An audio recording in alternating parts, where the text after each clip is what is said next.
The former Navy SEAL had one hand on the door and the other wrapped around the handle of a battered suitcase when the billionaire walked into the small community center with her daughter.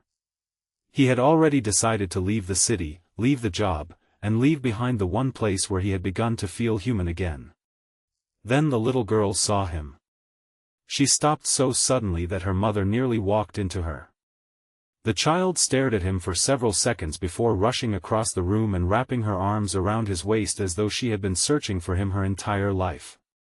The billionaire mother stood frozen, because her daughter had not voluntarily hugged a stranger in more than 4 years. And the man holding her was not supposed to be there anymore.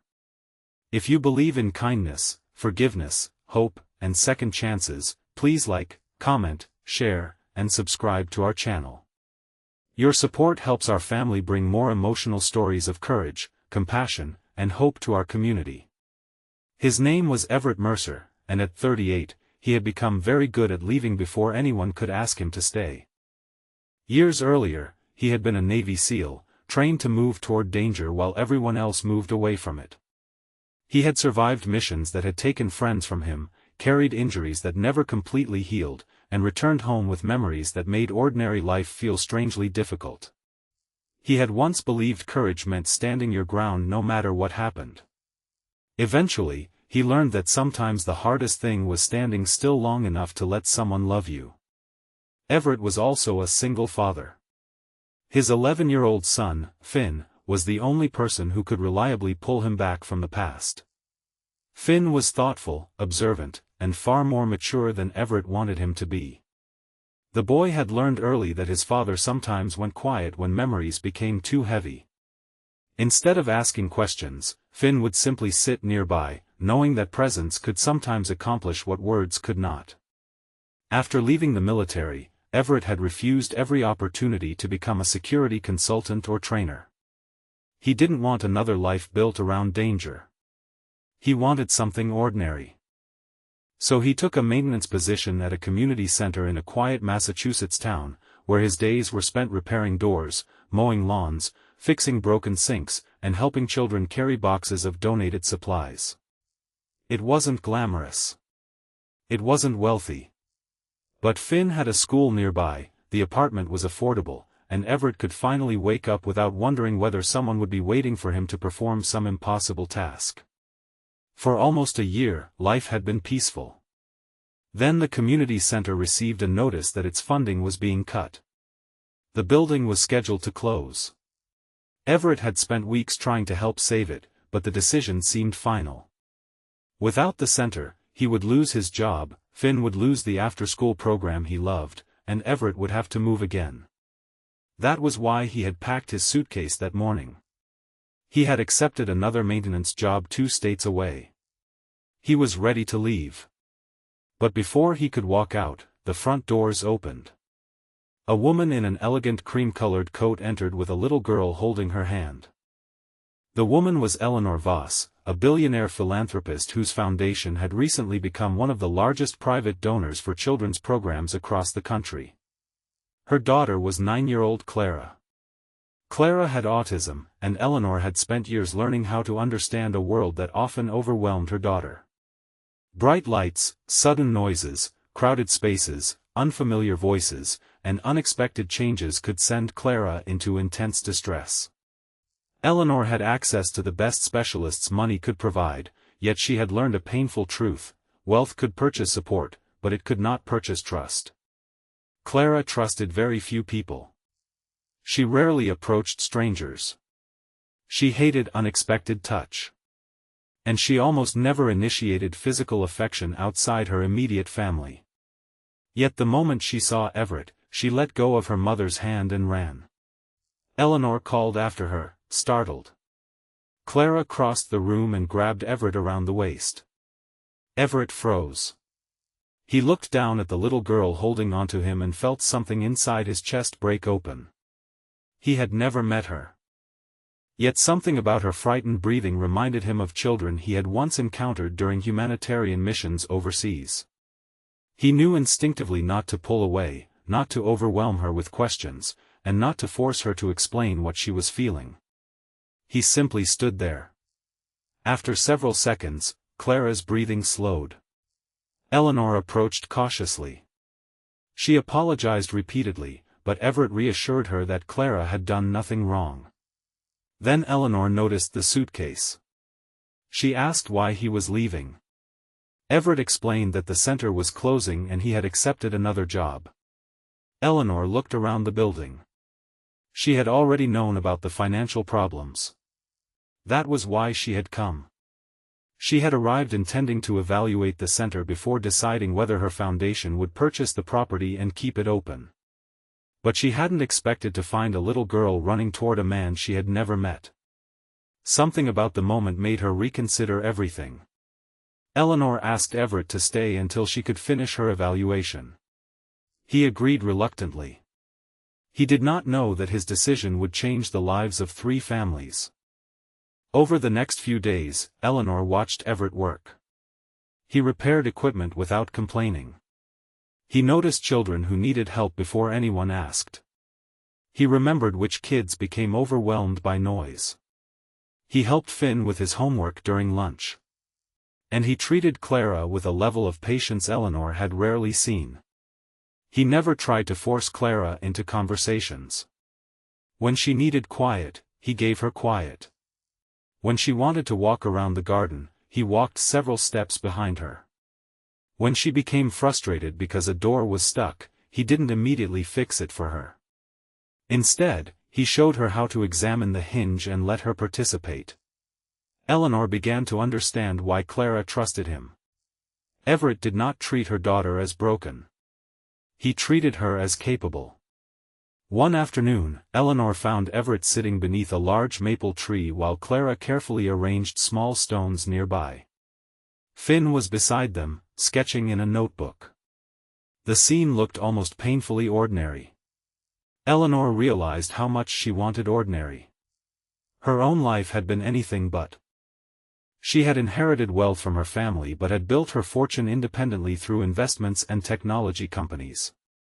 Her success had made her powerful, but it had also made people suspicious of her. Employees feared disappointing her. Business partners wanted something from her. Even friends sometimes seemed more interested in her money than in her. She had learned to control everything. Except Clara's struggles. And now she was watching a man with almost nothing teach her daughter something she couldn't buy. Then the first conflict arrived. Eleanor's board advised her not to purchase the community center. They considered it financially inefficient. They told her there were better investments. Eleanor almost agreed. Then Clara became upset when she heard that the center might close. She had made friends there. She had learned routines there. She had found a place where she felt accepted. Eleanor realized that closing the center would not simply remove a building. It would remove one of the few places where her daughter felt safe. She decided to purchase it. But Everett refused to accept a permanent position from her. He didn't want charity. He didn't want anyone believing he was using Eleanor's wealth. Most importantly, he didn't want Finn growing up believing that money solved every problem. Eleanor respected that. Instead, she offered him a job managing the center under a formal contract, with the same responsibilities and salary structure as any other professional manager. Everett agreed. For the first time in years, he began imagining a future that didn't involve moving. But then Eleanor discovered his military history. A background check revealed that Everett had been a Navy SEAL. It also revealed something else. His final deployment had ended in tragedy. One of his teammates had died during an operation Everett had commanded. Eleanor became concerned. She wondered whether Everett's emotional scars could eventually affect the children. She confronted him privately. Everett didn't become defensive. He explained that the man who died had been his closest friend, Captain Bryce Holloway. Everett had spent years believing he had made the wrong decision during that mission. He had replayed it thousands of times. He had imagined different outcomes. He had blamed himself for surviving. Eleanor listened. Then she admitted something of her own. She had spent years blaming herself for Clara's difficulties. She wondered whether she had missed signs when Clara was younger. She wondered whether she had worked too much. Whether she had been too strict. Whether she had failed her daughter somehow. Everett told her that guilt could pretend to be love. Sometimes people believed that if they blamed themselves enough, they could somehow rewrite the past. But the past didn't change because someone suffered over it. That realization stayed with Eleanor. She began changing how she parented Clara. Instead of immediately solving every problem, she started giving Clara time to respond. Instead of apologizing for Clara's behavior, she helped others understand it. Instead of shielding her from every uncomfortable situation, she taught her that discomfort could be temporary. Clara slowly became more confident. Meanwhile, Everett's relationship with Finn also changed.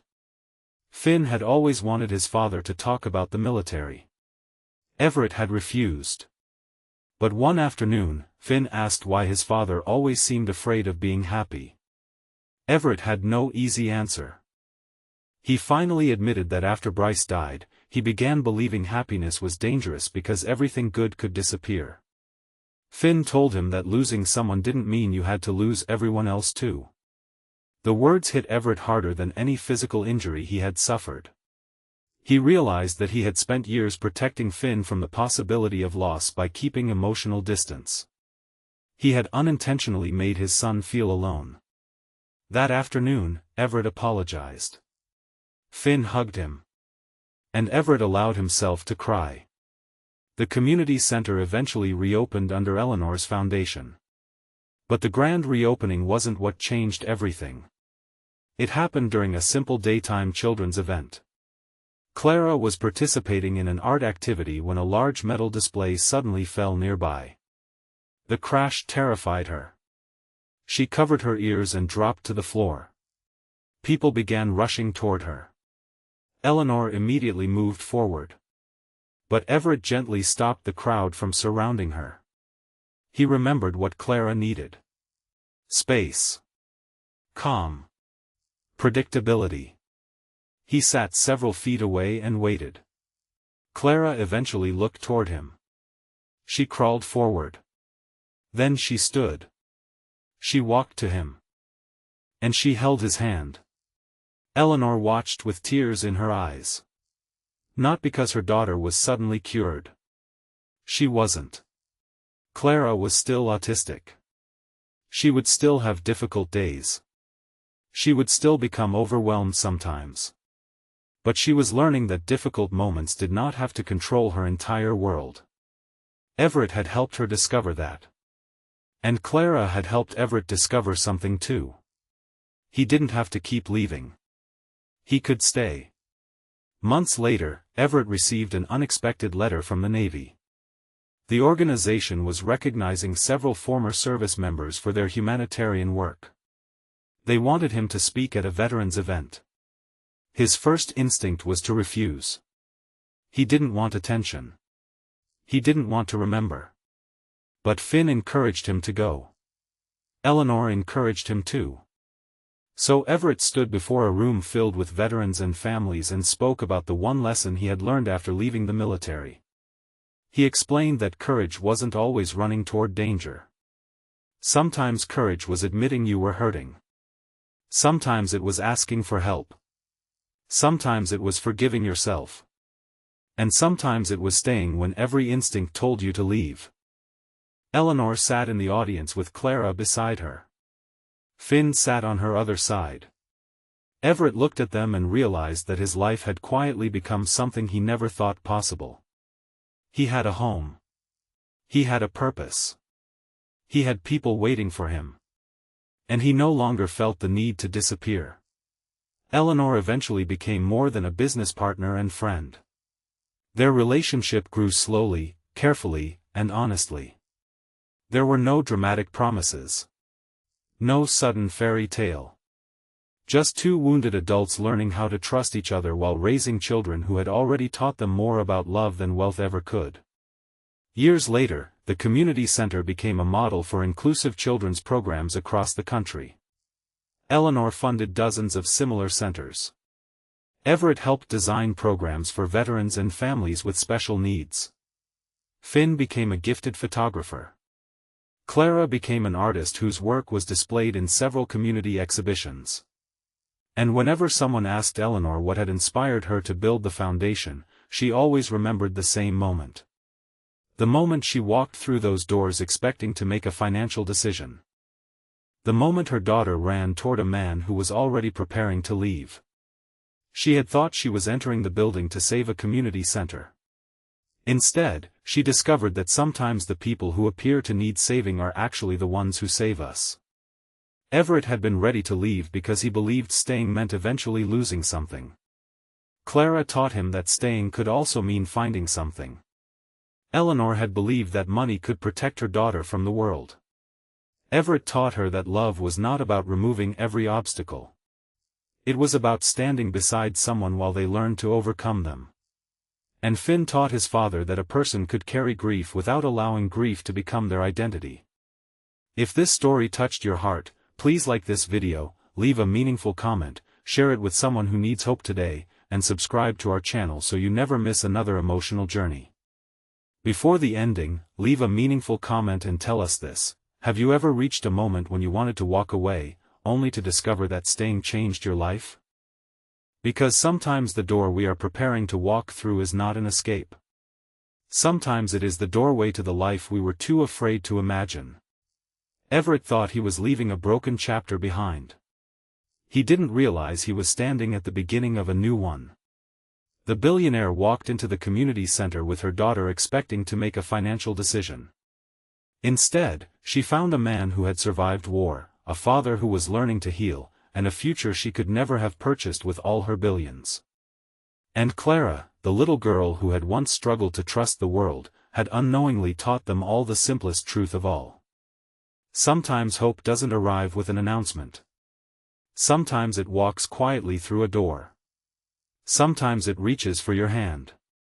And sometimes, when you are finally ready to leave, hope gives you one more reason to stay.